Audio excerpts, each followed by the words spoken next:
Hi folks, back here with part 2 from chapter 7 homework. So now we're going to do something a little bit different. We're going to, well, let's put, yeah, okay, it's working.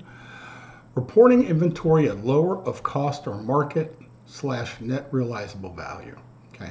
So what we're doing here is you got to remember we don't want to show our inventory value to be overvalued if it shouldn't be. Okay. So what we need to do is we need to take a look at our unit cost and compare it to the net realizable value of each item.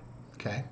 And then if the net realizable value is less, we're going to have a write down that's going to go here. And then here's the quantity and then the total write down.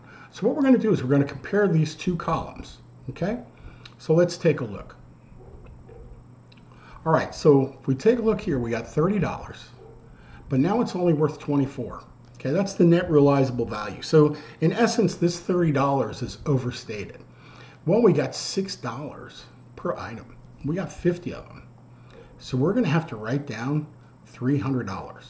Basically, we're going to make a journal entry to cost of goods sold and lower our inventory by that amount.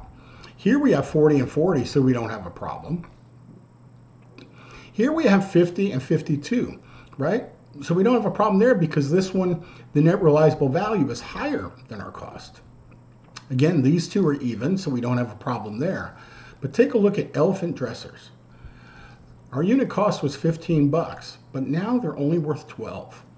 So we bought them at 15 and now they're only worth 12. Well, that's $3 per unit. And we got 400 of these things. That means we got to write down $1,200. So these two together are 1,500 bucks, right? So what we do is we make a journal entry, and the journal entry looks like this. Cost of goods sold, right? That's an expense, and it's increasing. Now, we didn't actually sell anything, but this, what that does is that puts that cost of goods sold on our books, and then we lower our inventory by that amount, because we have to bring our inventory down to the proper number.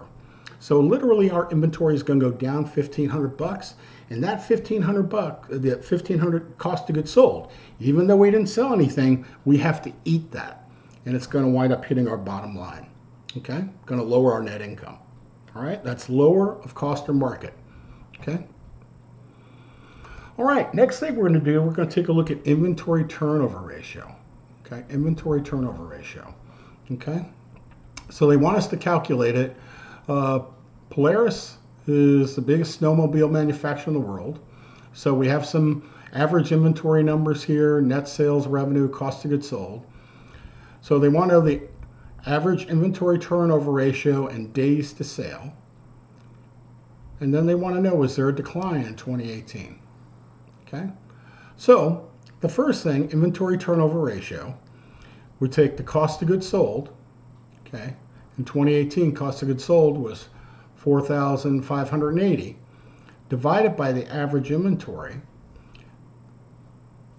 of 880, right? And so you get 5.2, right? And then for 2017, you take the 5,430 divided by 765, and now it comes out to 5.4, okay? And so the days in inventory, you just take 365 days divided by that inventory turnover number, and they went from 70.2 days to 67.6 days. So basically what that means is, see here in 2017, they sold through their inventory a little bit faster than they did in 2018. So in 2018, did inventory turnover, Polaris improve or decline in 2018? It declined. Their inventory turnover was less, okay? Now they want you to calculate gross profit margin, okay? Calculate the gross profit margin, okay? So what you do is you take the revenue, make sure this thing is on, okay, highlighter. You take revenue, you subtract the cost of goods sold, and then you divide that by the net sales revenue, okay? So you take 6080 minus 4580 divided by 6087. This is 24.7. So 24.7%, that's actually their gross profit. That's the profit before all the other expenses, payroll, electric, lights. So their cost of goods sold is 75.3%.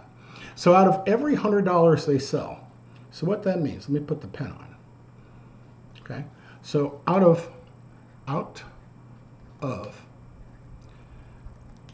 every $100, okay, we use $100, make it easy. They have $75.30 COGS,